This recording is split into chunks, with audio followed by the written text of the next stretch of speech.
nuestros pilares como instructora, como formadora de instructores aquí en el Centro Mexicano de Programación Neurolingüística. Mónica se ha especializado en mucho en la aplicación de programación neurolingüística en educación y más específicamente en mucho trabajo con niños, adolescentes, en cuanto a PNL y educación. En un libro, es autora del libro SOS, Mi hijo está en apuros, ¿sí? De editorial Diana, ¿sí? Que ha sido todo un éxito ese libro. Y además es coach y ofrece continuamente servicios de capacitación, conferencias a lo largo de toda la República. Y pues es para mí un gusto muy grande, Mónica, que estés aquí con nosotros, que presentes ahora este tema que seguramente va a ser muy, muy rico. Bienvenida y lo vamos a disfrutar. Hacia el final vamos a hacer una presentación de un programa que estamos ofreciendo precisamente de PNL y Educación para agosto con Mónica. Entonces, disfruten mucho la plática. Adelante, Mónica, te cedo el Gracias. micrófono. Muchas gracias, Paco. Gracias y gracias. Bienvenidos a todos. Un placer volver a algunos que ya hace mucho tiempo que nos vemos, otros que a lo mejor recientemente y algunos por primera vez. De verdad me encanta tenerlos aquí. Voy a subir la presentación y la hago grande. Listo.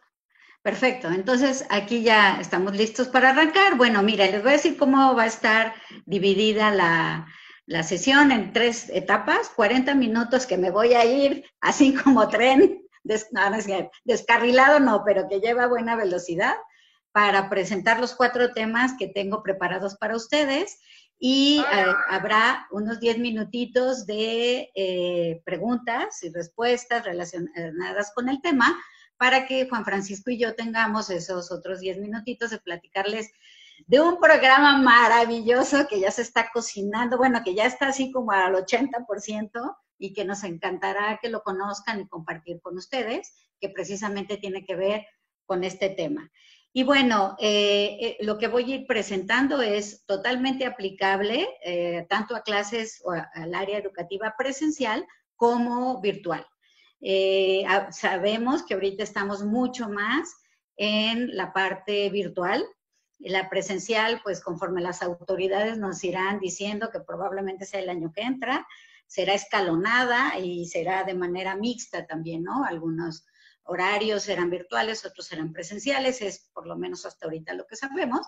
Entonces, bueno, hay mucho, mucho que hacer, mucho que la PNL, combinada con la neuroeducación, tiene muchísimo que hacer por precisamente pues esta maravillosa herramienta para hacer más fácil nuestra labor de enseñanza y aprendizaje. Y además, bueno, no solo los que estamos aquí, que estemos en el área de educación, nos va a ser muy útil también si eres mamá, papá, tutor, director de una escuela, el tío que de repente tiene que estar allí coacheando a los sobrinos, etcétera. Entonces hay muchas herramientas también como padres, ¿no? De cómo ayudar a tus hijos en la parte educativa, que tiene ahora que ver muchísimo, que se hace mucho en casa y que, bueno, los papás allí se les han duplicado las tareas porque a lo mejor están con sus propias actividades laborales y además maestros de sus hijos también, ¿no?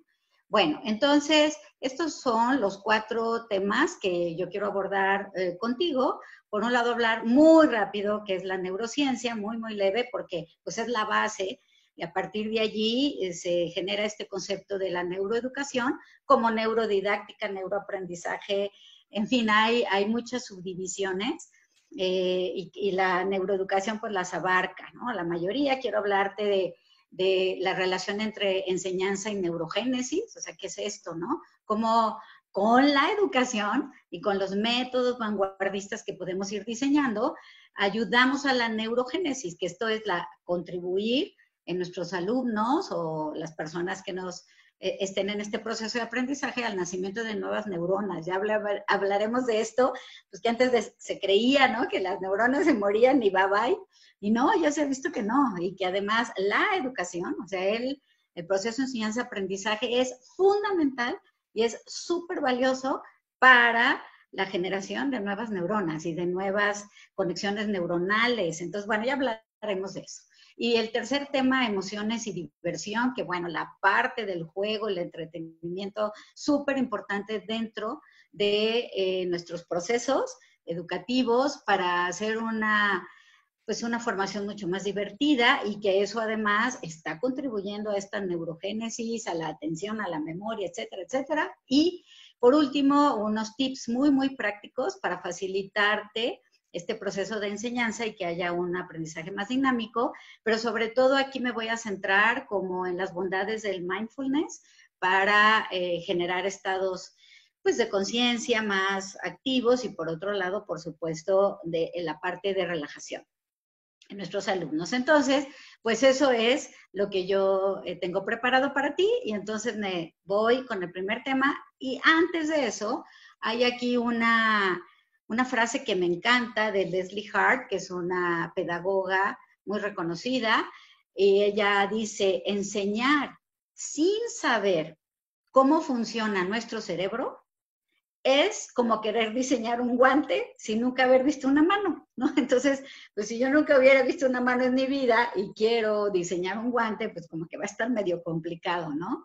Entonces, pues hemos estado enseñando, sí, no, la enseñanza tiene mucho tiempo en la vida del ser humano, pero ahora la parte interesante, si ya sabíamos hacer cosas así como medio a ciegas, pues ahora con todo el conocimiento que hay sobre el cerebro, entonces tenemos un patrón mucho más acertado y cómo hacer esta enseñanza a la medida de nuestros alumnos.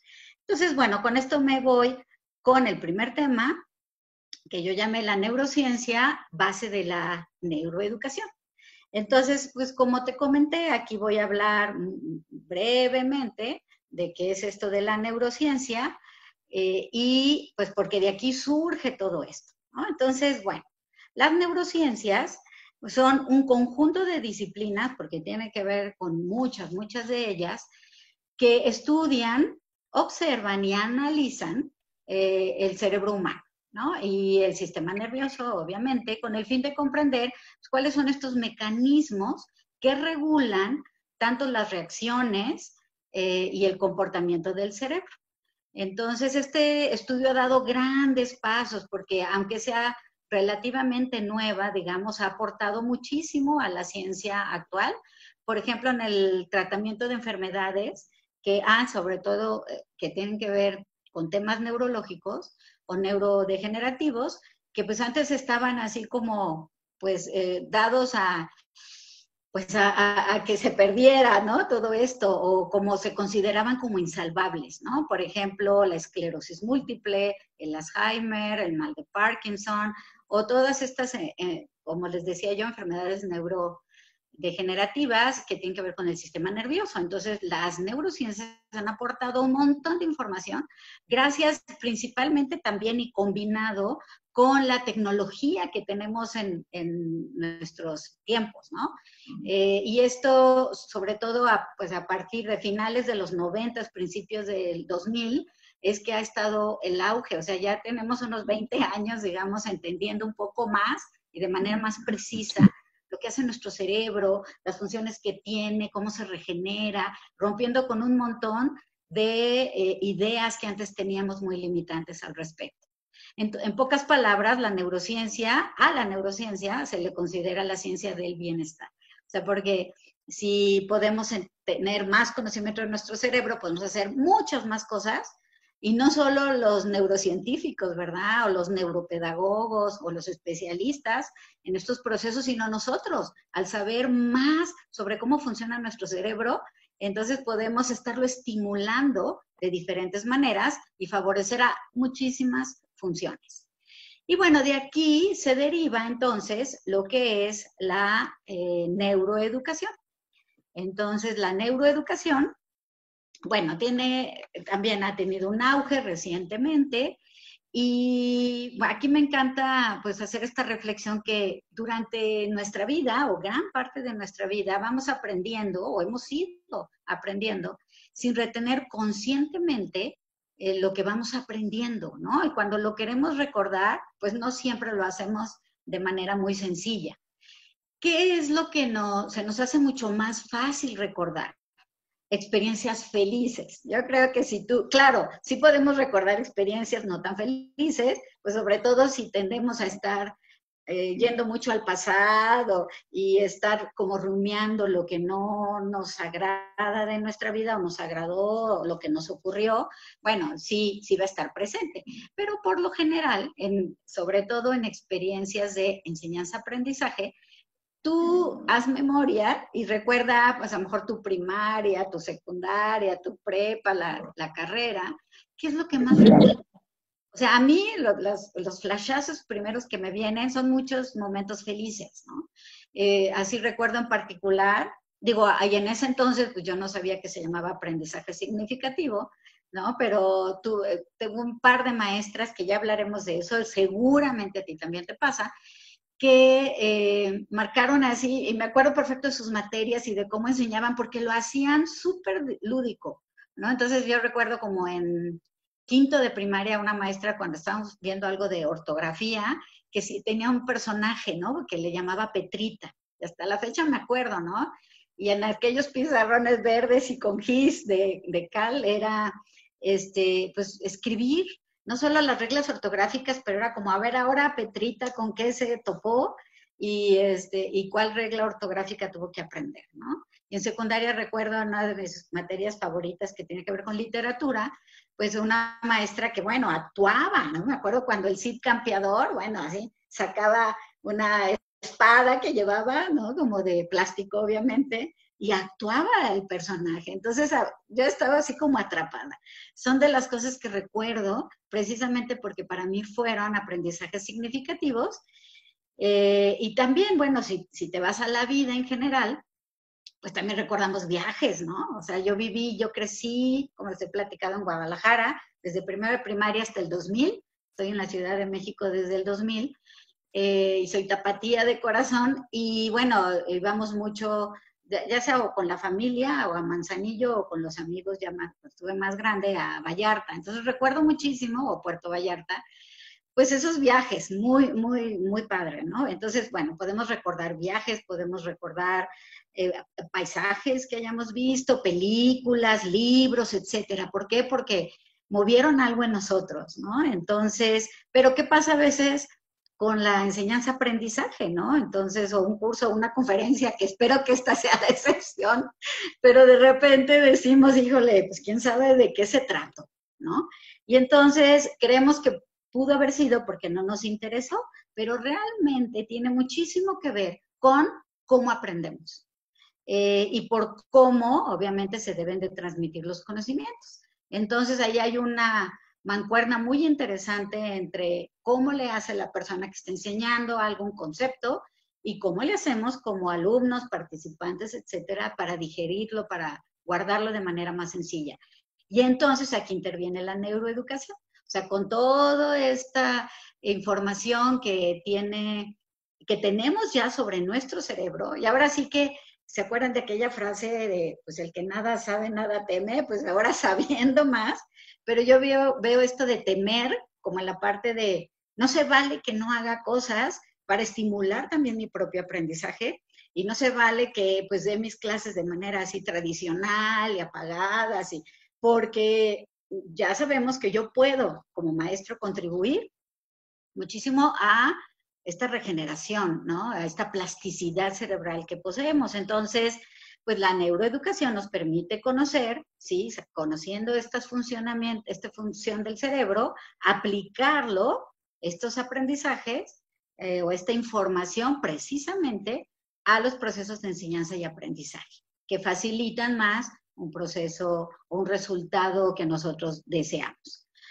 Además, por otro lado, también ayuda a potenciar tanto los procesos de aprendizaje y memoria de los estudiantes como los de enseñanza por parte de los profesores. O sea, la neuroeducación aporta muchísimo al aprendizaje con la posibilidad de encontrar respuestas no solo a cómo somos capaces de incorporar nuevas habilidades, sino también en cómo se constituyen los significados. Entonces, fíjate, es nada, cómo presentamos la información que es pues todo un reto, ¿no? De ahora al preparar nuestros programas, no solo sabemos que con la programación neurolingüística, que para mí hacen una mancuerna maravillosa con las neurociencias y con la neuroeducación, que sabemos que, pues bueno, ustedes los que conocen programación neurolingüística, pues sabemos que hay diferentes canales en los que nos comunicamos y recibimos, captamos, procesamos información y la transmitimos, ¿no? Entonces, además de esto es pues, cómo adapto mi programa al estilo, ¿no? de aprendizaje del alumno y también con ciertas actividades en particular para estimular, ¿no? la función de su cerebro. Entonces, de manera que además, pues el aprendizaje, si ya lo hacía yo significativo, pues ahora pueda hacerlo muchísimo más. Y a partir de pues esta ciencia es posible determinar aquellos procesos de enseñanza-aprendizaje que van a estimular más la actividad cerebral. Bueno, entonces este es el primer tema introductorio. El segundo, aquí te quiero hablar de lo que es la neurociencia, perdón, cómo se relaciona la enseñanza y la neurogénesis. Y bueno, aquí un tema muy, muy importante es que si bien hace pues unas 3 décadas, ¿no? En los 90s, por allí, se conocía poco en relación a lo que ahora conocemos, sobre cómo funciona nuestro cerebro y cómo se genera el conocimiento en él. Pues a partir de estos años, que ya te decía, mediados de los 90 para acá, ha existido una explosión tecnológica que nos ha permitido, como ya les había comentado, conocer mucho más sobre el cerebro. Y esta idea que estaba mucho tiempo como algo rígido, voy a decirlo así, acerca de que nacemos con un cerebro que pues, va a tener ciertas habilidades determinadas, esto ya murió, o sea, esto ya es noticia vieja, ¿no? La ciencia pues se ha ido cada vez más pronunciando con respecto a la plasticidad neuronal, y este mito de que el adulto no tiene la capacidad de regenerarse cerebralmente ha sido ampliamente refutada. O sea, eso son súper buenas noticias. Y miren, aquí pues están dos neuronas, bueno, las dendritas, que son estos hilitos que tienen las neuronas y que es a través de las cuales se conectan, voy a decir así, bueno, no se pegan totalmente, sino como está aquí la foto, se está transmitiendo la información eléctricamente, y entonces esto es lo que va haciendo la sinapsis, que son estas uniones entre neuronas, ¿no? Entonces, eso tiene que ver con la plasticidad cerebral, que son parte de los temas más importantes que la neurociencia ha estado estudiando, ¿no? Ha sido uno de los descubrimientos muchísimo más relevantes. Y bueno, ¿por qué se llama plasticidad cerebral? O sea, tiene que ver, bueno, nuestro cerebro es plástico, ¿no? Como dice aquí. O sea, el cerebro es plástico, es decir, tiene una gran capacidad de adaptarse durante toda la vida, o sea, toda la vida. No solo de repente tendemos como a darle mucho peso al desarrollo del cerebro a la niñez, eso ya se vio que no, o sea, que esto puede seguir ocurriendo durante toda nuestra vida, inclusive en la edad adulta. Y entonces se adapta y con diferentes situaciones en las que voy viviendo, particularmente la enseñanza-aprendizaje, que es lo que nos interesa ahora, pues ya dijimos, ¿no? Se establecen nuevas conexiones neuronales y además estoy ayudando a la neurogénesis. Además, el cerebro es capaz de crear constantemente nuevas neuronas y conexiones entre ellas si se le provee de la estimulación adecuada. Entonces, una manera de tener estimulación adecuada pues es el escenario de la enseñanza, tal cual, el escenario del aprendizaje. Hay otros, ¿no? Como el ejercicio y además la buena alimentación. Y no solo es en escenarios educativos, o sea, si yo decido hoy por hoy aprender a patinar o a cantar mejor o tocar la guitarra, etcétera, todo eso está ayudando a la neurogénesis, o sea, está ya ampliamente confirmado. Y por otro lado, lo que resulta clave para el aprendizaje no es la capacidad de almacenamiento. Fíjate, este es otro concepto nuevo, que gracias a la neuroeducación apoyada por las neurociencias se ha visto, sino las conexiones neuronales. O sea, antes decíamos, pues órale, a darle muchísima información al alumno, ¿verdad? O sea, información, información, información. Pensábamos que esto, y había a lo mejor una intención positiva en esto, ¿no? Mientras más información le dé, por eso también se dio mucho tiempo el aprendizaje por repetición, ¿se acuerdan? Bueno, yo todavía me acuerdo de estar estudiando así para un examen, caminando de un lugar a otro y repitiendo como borreguito. Yo era medio, era bastante teórica, bueno, creo que ya se me ha ido quitando un poco, pero era machetera, ¿no? Que decían, no, me lo voy a aprender tal cual, la definición. Y bueno, a lo mejor me iba bien en el examen, pero ¿qué pasa con ese aprendizaje? Se pierde. O sea, después de a lo mejor 15 días o 3 semanas, ya no me acordaba de conceptos, porque realmente tal cual no estaba siendo significativo el aprendizaje, ¿no? Entonces, no es tanta la cantidad de información que queremos meter a nuestro cerebro, cómo voy ayudando a estas conexiones neuronales. Como ya comenté, pues, a diferentes formas, y una de ellas tiene que ver tal cual con el aprendizaje. Ahora, aquí hay otro punto muy interesante también. Cuando el estudiante aprende, como ya comentamos, crea conexiones neuronales, y de ahí pues, la importancia también de, me voy a regresar un poquito al anterior, crea conexiones neuronales, y con esto pues estamos, fíjate que este es otro dato, bueno, a mí me ha parecido fascinante, como podrán ver, o sea, el haberme metido y indagar y estudiar un poco más sobre esto, me lleva de sorpresa en sorpresa.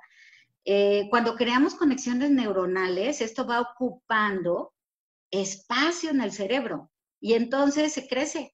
O sea, el cerebro va creciendo en tamaño, tampoco te voy a decir así, que vamos a tener no, ya no voy a estudiar porque voy a tener una cabeza enorme, no, pero sí aumenta su tamaño en volumen, porque fíjate, cuando nacemos solo tenemos alrededor del 24% del cerebro que vamos a tener como adulto, bueno, del desarrollo del cerebro que vamos a tener como adulto.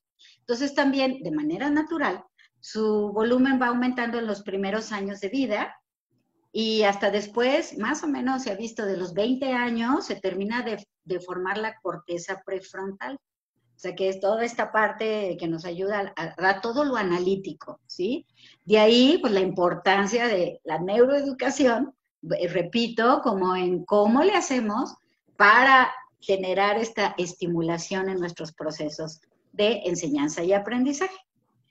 Y bueno, aquí también algo importante es que la red neuronal, fíjate, se forma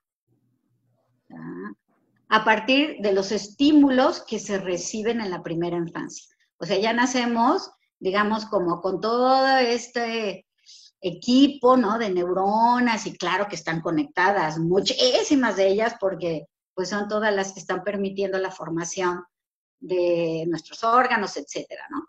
Pero se va ampliando esta red neuronal o estas conexiones neuronales desde la primera infancia, ¿no? Entonces, de toda la estimulación, aquí pongo un bebé como en de estimulación temprana, porque es sumamente importante. O sea, la estimulación temprana juega un papel crucial en esta formación de mayores redes neuronales, ¿no?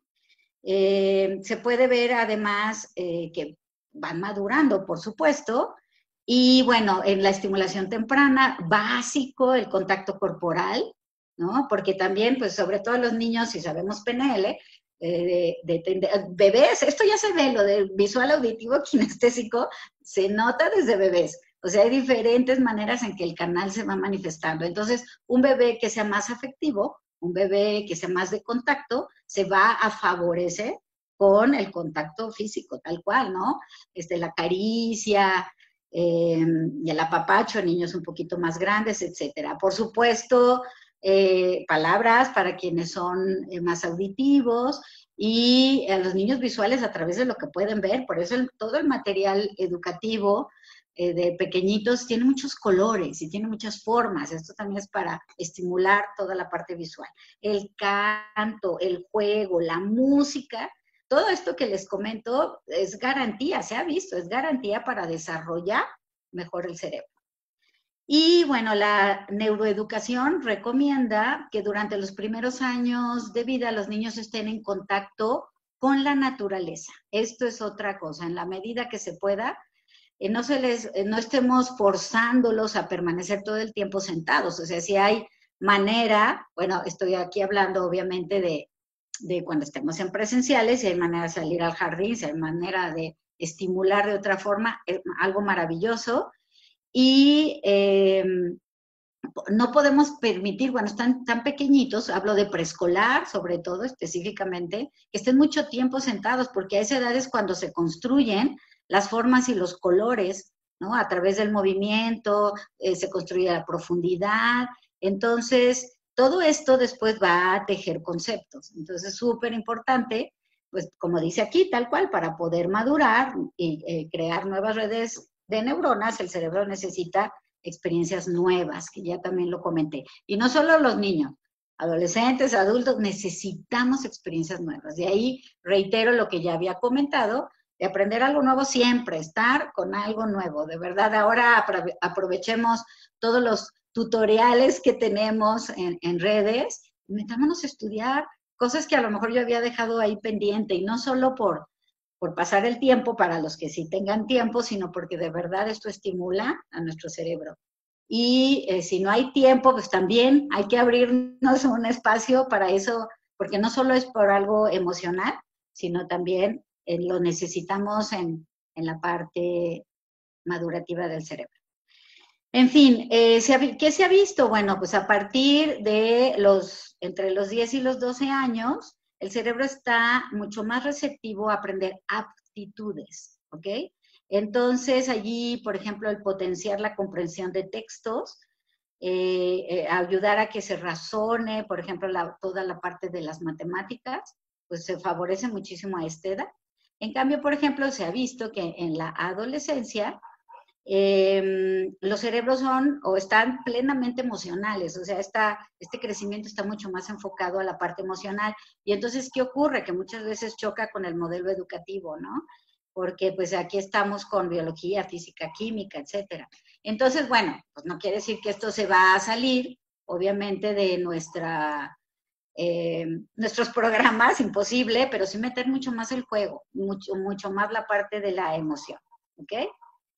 Bueno, entonces avanzando un poco más, pues aquí para ir casi cerrando con el tema, cambiar nuestras redes y hábitos lleva tiempo, o sea, ya que implica crear nuevos surcos, o sea, surcos son, o sea, las dendritas conforme pues, se van conectando de cierta manera y a partir de la repetición hacen como un caminito, ¿no? Como un surco que queda en nuestro cerebro. Y entonces que esto permite que ya se queden las neuronas conectadas a largo plazo. Entonces, por eso es importante la repetición de las conductas para que se queden también los nuevos hábitos. Y bueno, aquí parte de lo que ya comenté también, o sea, como profesores, somos copartícipes del buen funcionamiento del cerebro de los alumnos y podemos favorecer la sinaptogénesis, el aumento de conexiones neuronales. O sea, neurogénesis es nacimiento de nuevas y la sinaptogénesis tiene que ver con la sinapsis, o sea, con estas conexiones nuevas entre las neuronas.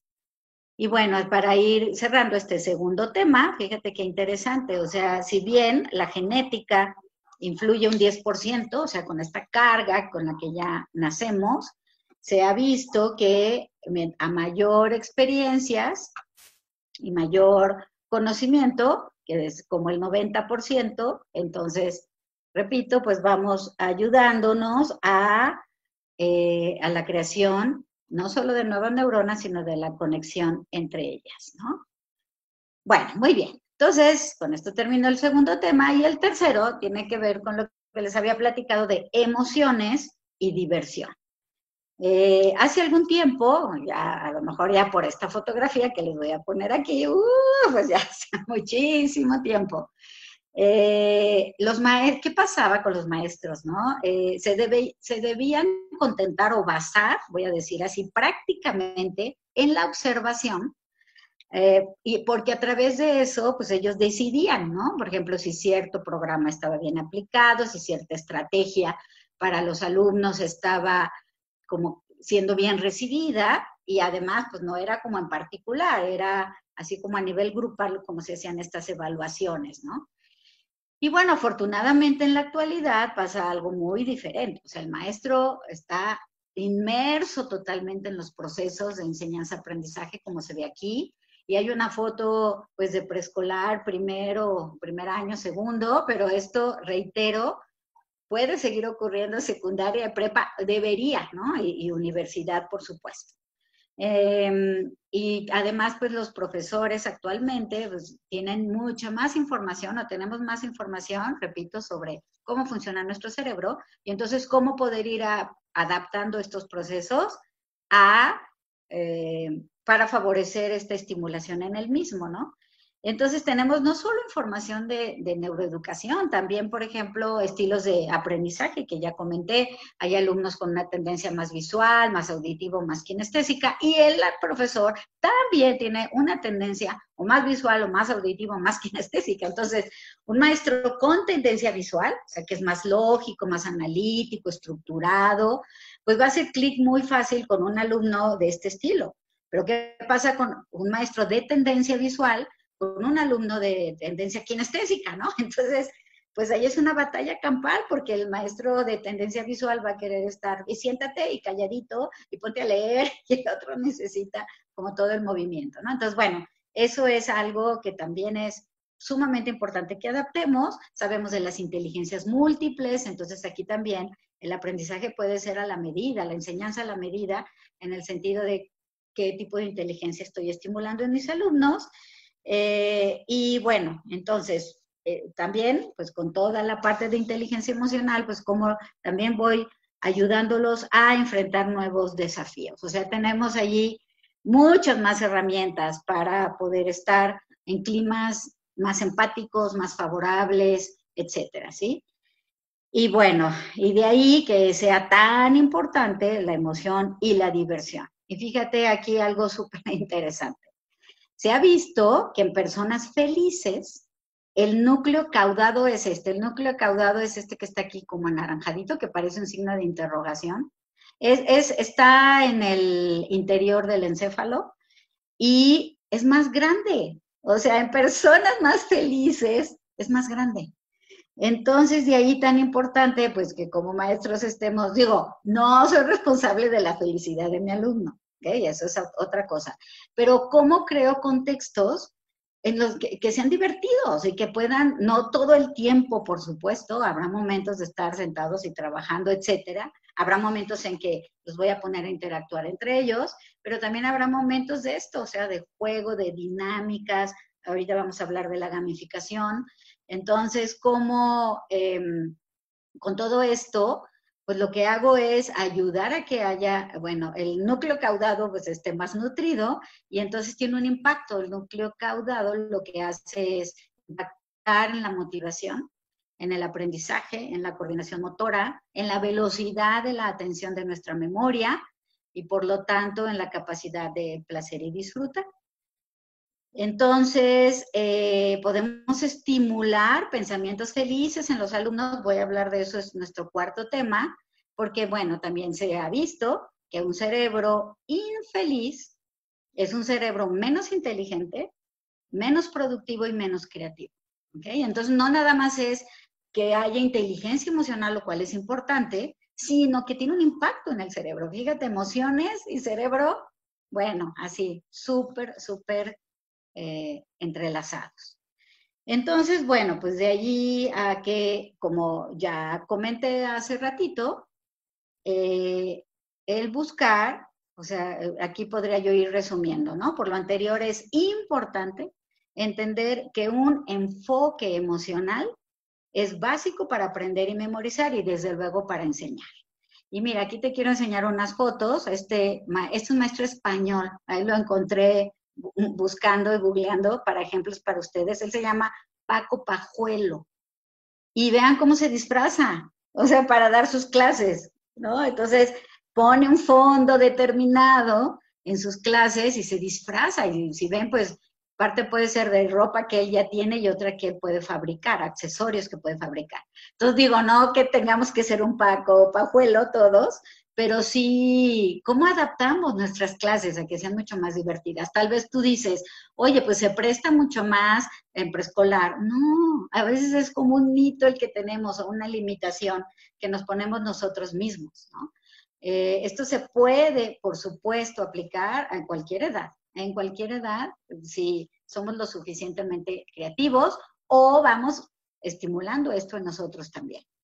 De repente decimos, bueno, si un maestro mucho más kinestésico será más fácil. Puede ser, pero entonces también, si recordemos que también hay un canal kinestésico en mí, o sea, es cómo lo estimulo, ¿no? Para que pueda yo meterme más fácilmente a esta parte lúdica y como, pues ya comenté aquí, usar técnicas, elementos y dinámicas propias de los juegos es muy importante con el fin de potenciar la motivación, reforzar la conducta, para solucionar un problema y activar el aprendizaje. Y aquí viene el famoso término gamificación, o sea, viene de gaming, de juego en inglés, que bueno, básicamente lo que busca, que es lo que está arriba sería la definición, ¿no? Entonces lo que está buscando es a través de interacción entre iguales, entre pares, entre los mismos compañeros también, que se ha visto, que este es otro de las cosas que se ha visto en la neuroeducación, cuando hay un juego de aprendizaje entre pares, se duplica el aprendizaje.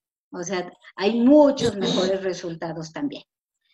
Entonces, el aprendizaje de materiales que evoquen emociones, pues se va a aprender mucho mejor y permanecerá durante más tiempo. Y esto tiene que ver con algo que ya conocemos, que es el aprendizaje significativo. ¿Ok? Entonces, esta frase de José Ramón Gamo, también un español especialista en neurociencias, dice, el cerebro necesita emocionarse para aprender. O sea, ya no es nada más que, bueno, pues lo voy a hacer porque me gusta, ¿no? Porque de verdad estimulo el aprendizaje en el alumno. Y bueno, pues también se ha visto que la importancia, ¿no? De que los contenidos didácticos pues sean tal cual, o sea, estén fomentando el pensamiento, ojo, no solo pensamiento creativo, o sea, por supuesto que el pensamiento crítico y analítico, como lo puedo hacer aquí, a lo mejor con algún juego en el que yo esté enseñando algo de matemáticas o ya con chicos más grandes algo de física o química, ¿no? Entonces, no, lo crítico, el pensamiento crítico y analítico no tiene por qué relacionarse con lo aburrido, ¿no? O sea, tiene que estar dinámico también, igual que el pensamiento creativo, y estaré, como ya comenté, activando redes neuronales. Entonces, recordemos también que las emociones interactúan en los procesos cognitivos. Entonces, por ello, también en la neuroeducación, es básico ayudar a nuestros alumnos a manejar las emociones. Y a lo mejor ahora nos hace un poco de más sentido, pues, cómo se han insertado en los programas educativos toda esta parte de las habilidades socioemocionales, ¿no? Porque estamos ayudando no solo a un manejo de inteligencia emocional, sino de las funciones cerebrales. Y además, bueno, con esto también ayudamos a que las emociones no solo interfieran, sino que beneficien el proceso de aprendizaje, ¿no? Entonces, enseñar a nuestros alumnos de diferentes maneras. Todo se adaptará a nuestro programa y al estilo de cada quien, pero enseñarlos de una manera que sean más conscientes de sus sentimientos. Entonces, pues voy a estar haciendo, por supuesto, una labor muy, muy importante. Porque fíjate, aquí hay otro tema de alarma, ¿no? La cantidad de jóvenes desmotivados que no quieren continuar con sus estudios o creen que lo que están aprendiendo no sirve para nada, es alarmante, o sea, cada vez es mayor. Y mira, ahora más con el reto que tenemos de educación a distancia, ¿no? Sabemos que hay escuelas que están cerrando. Entonces, en concreto, escuelas particulares. Yo tengo pacientes que son maestras o maestros o directores de escuela o en coaching también atiendo, y entonces sí, claro, dependiendo del tamaño de la escuela es el impacto. En escuelas que tienen, hablo de escuelas privadas, que tienen mucho más tiempo de presencia en México y que tienen desde preescolar hasta prepa, lo han podido solventar mejor, aunque algunos están pues al 70% o 50% de su capacidad. Entonces ahora imagínate las escuelas pequeñitas, independientes también, pues están en graves problemas, ¿no? Entonces, con mayor razón, si tú estás en una escuela que todavía está, que bueno, que tiene posibilidades, pues con mayor razón hacer una enseñanza divertida, creativa, porque no solo vas a estimular la parte cerebral de tus alumnos, sino pues ayudas a la permanencia, ¿no? A la permanencia del mismo. Bueno, y aquí un punto también muy importante que también ha estado, es muy evidente en estos estudios, que mientras más vivenciales son las clases, se ha visto que el conocimiento se adquiere en menos tiempo. O sea, fíjate, entonces no solo impacta en el resultado, sino en la rapidez, en cómo se queda el aprendizaje. O sea, también a ti como maestro te va a ahorrar tiempo mientras más divertido sea la enseñanza, ¿no? Entonces, la creación pues, de un ambiente dinámico en donde cada alumno se sienta motivado, inclusive a dar lo mejor de sí, y donde ningún cerebro, pensamiento se sienta amenazado, porque el estilo de enseñanza no coincide con el estilo de aprendizaje, etcétera. Entonces, esto ayudará a que sea más sencillo, haya más capacidades desarrolladas.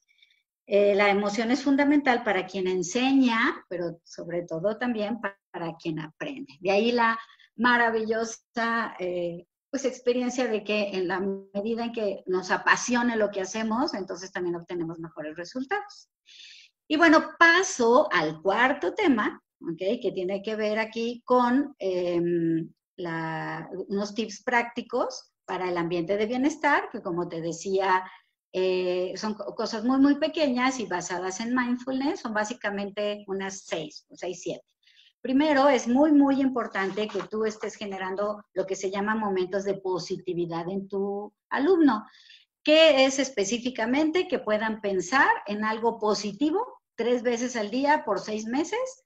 Es algo maravilloso, o sea, se queda instalado el hábito. Esto es una aportación de la psicología positiva, también es una rama de la psicología de reciente, más o menos, pues digamos, generación, y va muy de la mano con neurociencias. Entonces la psicología positiva dice esto, o sea, llévalos a pensar en algo positivo para tu clase, ¿no? Ahorita que están las clases virtuales es, no sé, a las 20 minutos, media hora, un descansito y a ver qué cosa positiva te ha pasado el día de ayer, qué soñaste positivo, etcétera, ¿no? Y eso si se va haciendo por 6 meses, esto hace que el alumno inclusive se le quede ese hábito, o sea, de tener estos lentes positivos para ver al mundo. No negar lo negativo, pero sí vamos llevando a los niños o a los alumnos de la edad que sean a ver lo positivo de la vida.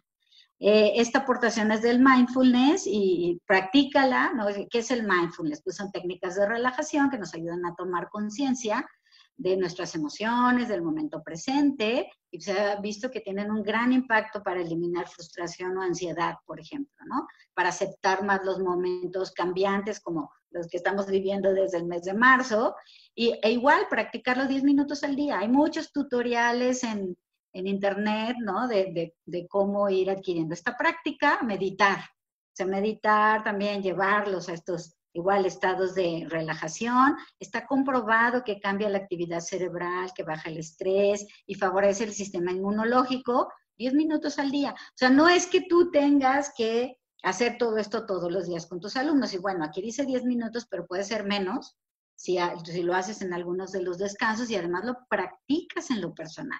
¿Sí? O practícalo con tus hijos también para ayudarlos a desestresarse. Descansos breves, ¿no? Entonces, la atención es cíclica, o sea, entonces comienza a disminuir a partir de la primera media hora. Entonces, hay que hacer pausas breves, cada 20 o 30 minutos más o menos, sobre todo en virtuales. Y claro, dependiendo de la edad, probablemente sean cada 10 minutos o 15 minutos, dependiendo, ¿no? Del nivel en el que estoy. Y bueno, por último, respirar. Ay, aprender a respirar, súper importante. Tomar conciencia de cómo respiro, porque va a ayudar en la medida en que mi respiración sea más adecuada a introducir oxígeno a mi cuerpo, ¿no? Entonces, esto también favorece el aprendizaje.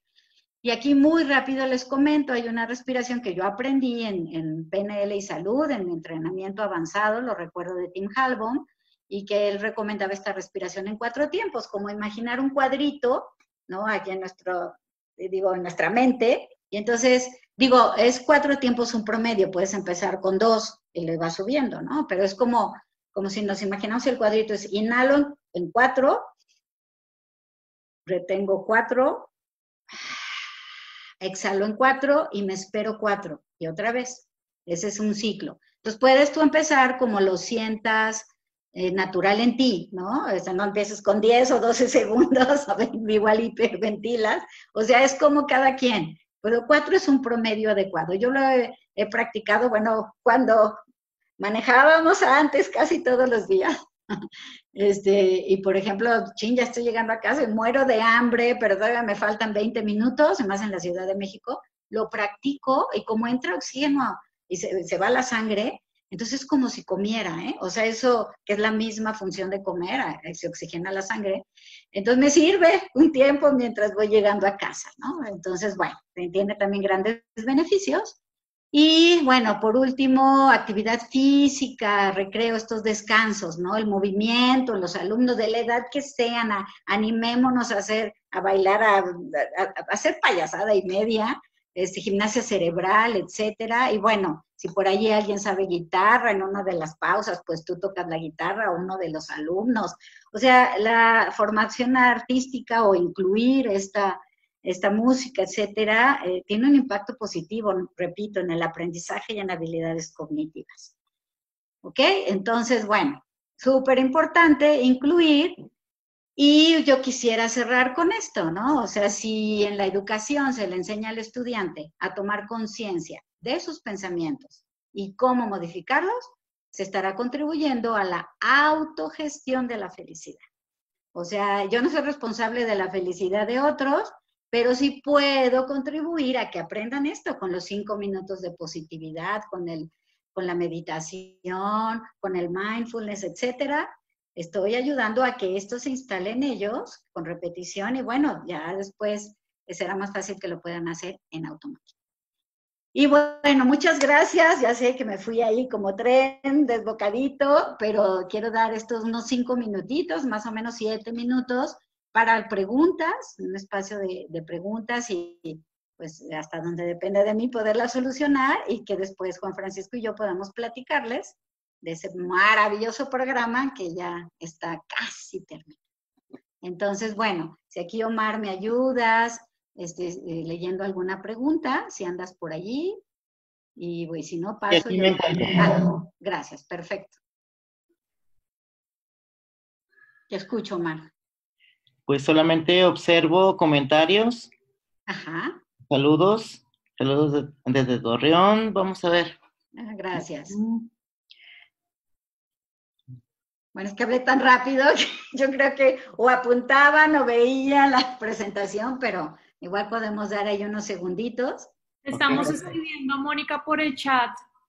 A Sí, ver, por el chat te estamos escribiendo preguntas. Excelente, Paula, gracias. dice Iveda Alvarado, dice, ¿nos puedes recomendar alguna bibliografía? Sí, cómo no. ¿Les parece? Sí, bueno, Ibe, tengo yo tu correo, con muchísimo gusto te la paso y vamos a hacer algo. Se la paso a Omar, ¿está bien? Y pudiera, bueno, tengo que pararme rápido e ir por algunos libros. Bueno, mientras Omar selecciona otra preguntita, voy rápido y les puedo mencionar. Es que no sé cómo será más fácil. O mencionarles las portadas. O lo que podríamos hacer cuando suba el video a la plataforma, le podemos poner el comentario de los libros. Ok. Ah, perfecto, porque sí los tengo, están allá en mi oficinita, pero tendría que pararme. Pero sí hay libros muy, muy sencillos. A mí sobre todo me gusta buscar, sí, libros en los que me fundamento, pero sí tengo libros muy sencillos para entender la neuroeducación. Sí, claro. En otra pregunta, Yo quiero preguntarle cómo hacer que la niña ya no piense en el COVID. Bueno, más que no pensar, porque creo que el cerebro no está hecho para no pensar, sí que piense en algo diferente. Y ahí tiene muchísimo que ver con el pensamiento positivo. Estos 5 minutos de felicidad que mencionaba yo, en momentos de positividad, va a ir ayudando. O sea, de repente también saturamos, una cosa es cuidar, ¿no? Cómo estamos, qué tanto hablamos del tema, cómo estamos viendo la televisión, noticias, etcétera. Filtremos o bloqueemos. Ya sabemos mucho sobre el COVID. A lo mejor marzo, abril, mayo teníamos que estar un poco más enterados. Ahorita ya no tanto. Sí, de seguirnos cuidando, por supuesto, pero yo creo que coméntale a tu niña que es situacional, que es circunstancial, que a lo mejor se ha extendido, porque fíjense que eso es algo que yo he visto. Yo creo que ha habido un repunte, o sea, no sintomatológico emocional, o sea, ya pensábamos todos que en agosto o en septiembre ya íbamos a poder salir y ya se vio que no, entonces he tenido más niños en terapia, ¿no? Con estos temas y entonces es como decirles, bueno, sí, se ha extendido más, esto va a acabar y mientras vamos enfocando al pensamiento positivo, en qué sí quieres pensar, qué sí quieres hacer, cómo te quieres sentir mejor. Hagan mucho coaching con preguntas poderosas. No le den tanto a los niños las respuestas, sino pónganlos a pensar en soluciones. Eso es lo que te diría. Katy pregunta, ¿por qué dice que quiere ser pared para dudar mucho? ¿Quieres ser pared para dudar mucho? Ajá. No entiendo la pregunta. No sé si Katy nos puedes ayudar. Katy. Sí, ella dice que quisiera ser pared para durar mucho porque el COVID está matando a la gente. Es la niña que piensa mucho en el COVID. Está relacionado con la misma chiquita. Ajá, sí, es correcto. Por ahí se oye como algún micrófono abierto, Es si el de nos Katy. ayudan. Es el de Gracias. Katy, que ya lo silencié. Gracias. Sí, Katy, yo creo que es eso. A lo mejor hay esta frase de hasta toparme con pared, ¿no? No sé de dónde lo escuchó, que ella lo está interpretando, que pues ahí se acaba todo, ¿no? No, más bien, ¿sabes qué? Mira, resignifica lo que la pared le pueda servir para proyectar algo positivo. O sea, en PNL sabemos que podemos imaginar cosas, imaginar que hay una pantalla muy grande, o ponle una cartulina blanca en una pared, en una puerta, y que allí dibuje lo que sí quiera imaginar. O lo puede primero visualizar y luego lo dibuje, y pueden llenar esa pared de dibujos positivos, eso va a ayudar también. Entonces la pared va a servir para otra cosa. Creo que tenemos tiempo para una pregunta más, para tener chance de